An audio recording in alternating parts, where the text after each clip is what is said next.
Hey YouTube, James from the Wive and Watch here, and welcome to a deck profile. This time an update to my Harpy Tri-Brigade deck. This one came around just over a year or so ago now, I think. And it's really been built because I wanted to play Tri-Brigade, and I was sort of in my head on which sort of engine stroke archetype to play with it. And of course landed on Harpies. Now, I wouldn't say this was the strongest combination in the world, but I did want to play Harpy as well. But Harpy can be played pure, of course it can. But I just thought that the addition of Tri-Brigade would make it a lot stronger. So I just thought I decided to combine the two. There's not too many decks out there with lists like this. But like I say, I've had this deck a little while now, and it's really good fun to play actually. And like I say, the Tri-Brigade thing is really what sort of started the whole idea of this deck off. It's been changed a little bit since the last profile, but not massively. Hoping we'll go through the card choices. It'll be one of those quicker profiles. Hopefully you guys appreciate that, rather than rambling through all the effects that you can essentially read yourself anyway. But yes, so we'll kick things off, of course, and we'll go with the Harpy side of things as opposed to the Tri-Brigade, because it's a smaller list of Harpy cards, of course. Starting things off, of course, with Harpy Perfumer. Essentially the sort of searcher for the Harpy spells. Not that I'm running huge amounts of them, but you know, it's there as a searcher, and of course it's a good sort of start for 10. It goes into cards like Elegant Egotist, and obviously that will go get another couple of names out as well. So that's principally why it's there. I think that's about it for that one. Moving on to the second Harpy card. Let's move those out of the way actually. One which people are probably much more familiar with is the Channeler. I've actually got these in the green ultra rare. Can't remember which set it's from now, to be honest, the green ultra rare, but they're quite attractive anyway.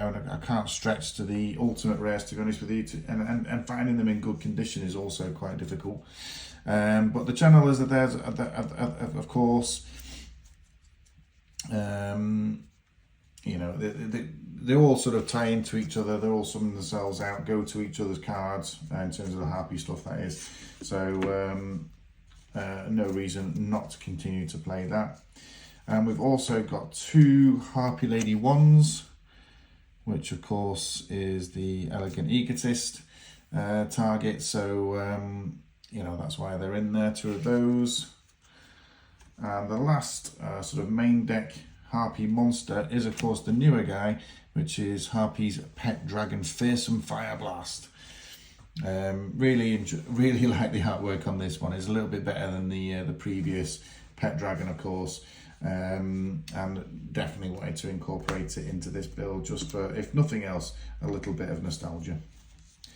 Then moving swiftly on to the Tri-Brigade half of the deck, of which there is a full Tri-Brigade lineup. So of course you'd expect there to be 3 fractals, which of course I'm not going to let you down on that side of things. The artwork, this is why I wanted to run Tri-Brigade though. The artwork's absolutely fantastic. It's some sort of, can't imagine what it's, some sort of centaur, isn't it? You know, sort of half man, half horse, but carrying a massive crossbow. You know, that's the kind of thing we want, isn't it? But no, it's honestly, it's super looking artwork, and fractal at 3, of course. We're also running 2 Cuirass, which I think a lot of builds just run the 1 on this guy, to be honest with you, but I think 2 is good enough. And like I say, I'm running quite a chunky Tri-Brigade build and lineup here. The extra deck's full of it, of course you'd expect it to be. So yeah, 2 Cuirass on this lineup. Then moving on to Tri-Brigade Nerval, one of my favourites. I think the artwork on this guy is super as well. Obviously this is the Wing Beast and Wind variant as well, so he actually gets played in a couple of my decks, to be honest. But yeah, super looking artwork on that one as well. Everyone knows what Nerval does. Everyone knows what the Tri-Brigade card does. I think it's pretty common now. And last but not least, of course, is the Tri-Brigade kit. which sort of finishes off the sort of combo in the graveyard of going from one to another.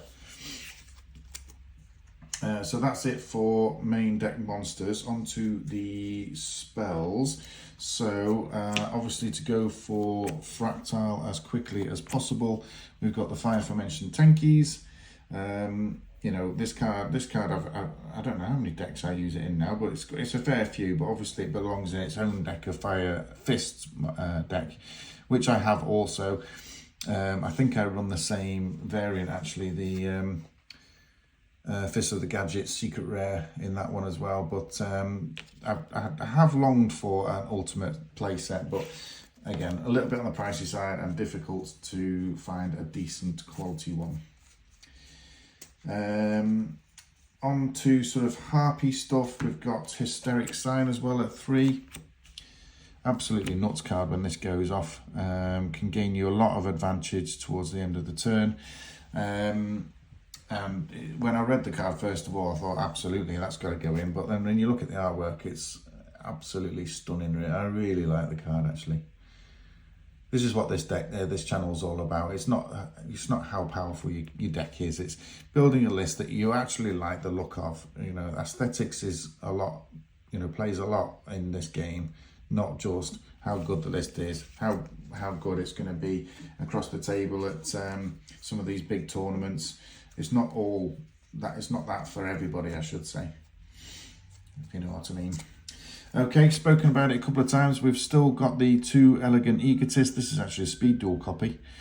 But obviously it's summoning those Harpy ladies from your deck, and of course then going into, well, more than likely a link play, or indeed the Cyber / Harpy lady, which is coming up shortly. Moving back into Tri-Brigade spells, so I'll put these all on for you. So you've got Tri-Brigade Showdown, which is one of the new ones. These are starting to curl up a little bit actually. Tri-Brigade Roar, and also Tri-Brigade Airborne Assault. So the Airborne Assault was one of the first ones that came with the main archetype, of course, and hardly anybody played this card. But again, when you look at that,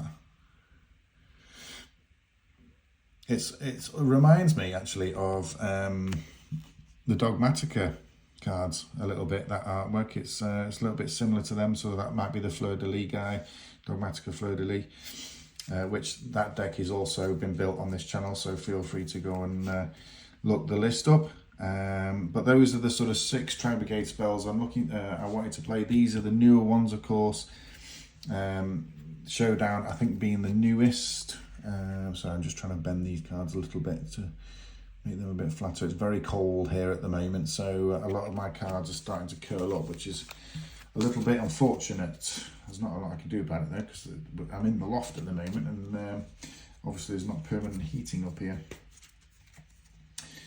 And a couple of one-offs. So I've got one Harpy's Hunting Ground, because obviously it can be easily searched. I've got the new artwork, which of course had to go in this build, of Harpy's Feather Duster, with an actual Harpy on it this time. So yeah, had to get this artwork for this deck, and of course it will play a part in this list as well. And there is actually one Monster Reborn in this deck as well, for obvious reasons, but I know we take Monster Reborn out a lot these days, but there's still a fair few copies amongst my lists. Okay, so last but not least, we got some traps. So we've got the 1 Icarus Attack. I still like to play this card. It's still a fun card. I probably need to upgrade its rarity, to be honest with you, but to target 2 cards as opposed to 1 is quite advantageous in some circumstances. We've got the 2 Tri-Brigade Revolts. You're probably expecting that, obviously, if it's a Tri-Brigade list. Again, fantastic artwork, but it can lend you a lot of advantage with this card as well, so absolutely must be at 2. And the last main deck card, recently upgraded to quarter century, is Harpy's Feather Storm. Now, if anybody has seen this card before, definitely worth a read. I mean, it's stunning in quarter century rare as well, of course. But super potent card. It'll also search out Harpy's Feather Duster, which is also nice as well for this deck. But yeah, really, really potent card, that one, if you hadn't already seen it before. Moving swiftly on to the extra deck, so I'll just start piling these up once again. As I mentioned before, just the one Cyber / Harpy Lady, no need for a tuner with this monster because we've got the Harpies in the actual deck. It's a good go-to once you've got 2 of them on, if you didn't want to go down the link route, of course. Just the one Harpy Conductor. Obviously it's a Harpy deck, there's no reason not to play Harpy Conductor as well. And then we're moving on to some of the Tri-Brigade stuff. So there's all sorts of random stuff in here, to be honest with you. So we'll just start putting them out. But we've got 2, put them over here, 2 Furgits, which is sort of the go-to. I've actually got these guys in Starlight Rare, which is really nice. I think I got them reasonably cheap. You know, obviously Tri-Brigade isn't the sort of highest on everybody's agenda right now, so you can pick up this deck pretty damn cheaply. 1 Tri-Brigade Bear Broom, the Rampant Rampager, that's the one. I've got a Collector's Rare, actually, Nightmare Phoenix. The Collector's Rare Nightmare Phoenix is really super looking card, it really is. I got 1 Firefighting Daruma Doll, 1 IP Masquerena. Well, I'll just start piling these up, I think. There don't need to be any order to it. 1 Tri-Brigade Rugal the Silver Sheller, which is still in common. I don't think there's been another reprint of that. I've actually got 2 of the Tri-Brigade Shurei Ominous Omen, which you're going to go into all the time with the Tri-Brigade list. And the sort of newer monster on the Tri-Brigade lineup is Bucephalus 2. Again, I've managed to get this in the starter rare. This is super cheap at the moment if you are building Tri-Brigade though, so well worth looking into if you're considering it. And last of the extra deck, just a few XCs, so mainly that you'd obviously expect. We've got Harpy's Pet Phantasmal Dragon, 1 Tornado Dragon, and 1 Lightning Chidori, just to go with the sort of archetype, the lineup. Tornado Dragons are pretty much staple for me in any deck that is capable of going into a rank 4. Lightning Chidori in Ultimate Rare, which is really pretty. I've had this card in my collection a long time. And of course Harpy's Pet Phantasmal Dragon. I mean, if you're going to run a Harpy element to the deck, you're going to have to run him as well. Guys, that's it for the deck profile. Thank you once again for tuning in, and any comments would be appreciated as always. This lineup, like I say, isn't the strongest in the world, but I really enjoyed putting it together first of all, and obviously keeping it up to date with the ban list, etc. Updating some of the rarities every now and then. But yeah, guys, thank you very much, and we'll see you for the next profile. Cheers, bye.